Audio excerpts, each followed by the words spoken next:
Tere, minu nimi on Toomas Jürgenstein. Peaaegu 30 aastat oma elust olen ma olnud õpetaja, tegelenud õpilastega. Nüüd siis aastapäevad võin vist end poliitikuks nimetada. Aga minu elus on kogu aeg nõnda olnud, et ma olen tegelenud inimestega. On nad noored, on nad päris lapsed, kõige pikemalt 16-18-aastastega ja nüüd siis kõikide Eesti inimestega. Ja minu jaoks on hästi oluline olnud, et ma inimest tunneksin läbi ja lõhki. Minu esimene eriala oli bioloogia. Ja mulle tundub, et kui me inimesest kõneleme, inimese kohta tahame teada, siis tegelikult me peame tundma inimese lugu. Ja esimeseks raamatuks ma võtsin inimese päritolu, neid albumeid, kus selgitatakse inimese evolutsioonilist päritolu, on palju. Antud juhul on mul Douglas Palmeri raamat, mis kõneleb sellest, kuidas inimene liigina tekkis. Ja siin on minu meelest dramaatikat, kui meie esivanemad kunagi jõudsid Euroopasse. Siin olid neandertaallased. Ma olen vahel kujutanud ette neid esimesi kohtumisi, kui sa kohtud kellega, kes on sinu sarnane, aga ei ole ka. Neandertaallased on jätnud meile natuke oma geene. Ja kuna minu teine eriala on teoloogia, siis vahel ma olen kujutanud seda kohtumist ette just nimelt nii nagu Kaini ja Aabeli lugu piiblis, kus vend venna tapab, nii nagu ka meie põhjustasime tõenäoliselt neandertaallase väljasuremise ja läksime siis üksi edasi, nii et jäimegi ainsaks inimliigiks.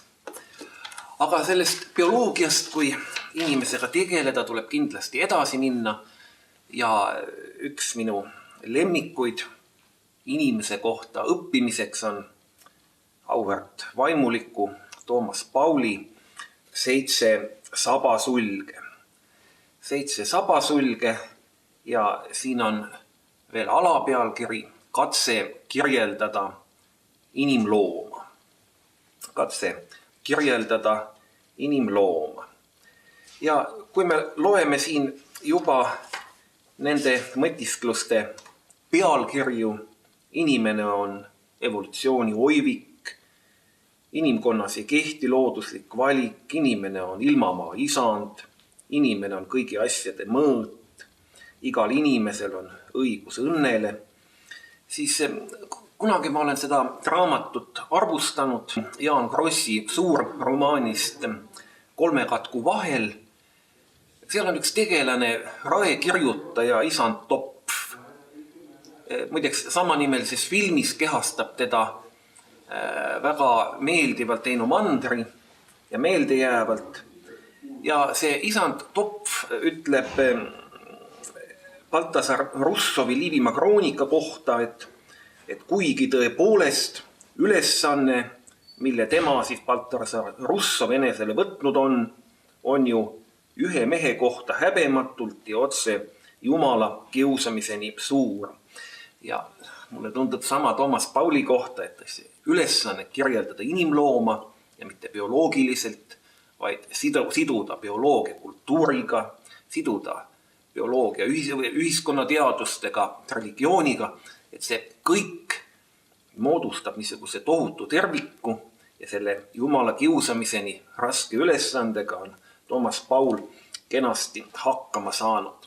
Ja loen siit ka ühe katkendi, mis iseloomustab seda, kuidas Toomas Paul püüab mõtestada tänapäevaseid ühtepidi ka tehnoloogilist arengut omaaegsete kultuurinähtustega. On paratamatu, et pärast teise kirjaoskuse omandamist ehk arvuti käsitlemise selgeks saamist jääb paberraamat info säilitamise monopolist ilma. Kuna kõik metanarratiivid on kadunud ja me elame igas mõttes postajastul, postsotsialistlik, postmodernne, postindustriaalne ja nii edasi, pakun välja veel ühe termini, postbelletristlik. Mu meelest on tänaste kutseliste kirjanike saatus sarnane keskaja preestrite omaga uusajale üleminekul. Preester oli vahemees Jumala ja inimese vahel, tema käes oli käsikirjaline piibel, tema tõlgendas seda kiriku traditsiooni kohaselt ning kõigepealt tema haldas armuvahendeid, sakramente. Reformatsioon avastas, et vahemeest ei ole vaja, igaüks peab ise Jumalaga oma asjad korda ajama. Praegu on nii, et igaüks võib teha endale usu. Traditsioonilised kirikud ei ole ära kadunud, kuid nende positsioon ühiskonnas on muutunud. Raamatute kirjutamine ei ole enam kutsutute ja seatute privileeg, vaid iga tsunfijänes võib oma sulesünnitused tiražeerida. Postbelletristlikus maailmas on kõrgkirjandus marginaalne. Esoteeriline harrastus, nagu viimastes kloostrikoolides ladina keeles Aquino Tomase sententside üle disputeerimine. Vahel on ta nukralt pessimistlik, aga eks võib-olla ka poliitiku ülesanne on pessimismist neid optimismi teri leida. Aitäh!